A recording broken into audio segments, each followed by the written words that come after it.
Depois vou fazer assim. E uma coisa que você deve saber é o seguinte: quando você começa a amar,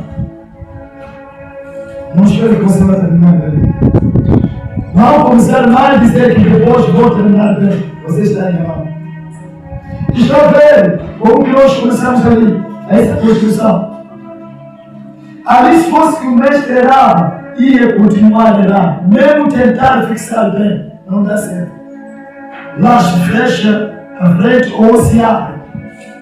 Mas quando você começa a ver o fundamento, onde você vai agir, vai continuar a ficar bem. Aleluia, igreja. Amém. Aleluia, igreja. Amém. Quando você começa a ver, vai terminar bem. Mas quando você começa a amar, vai terminar mal. Aleluia. Amém. Aleluia. Amém.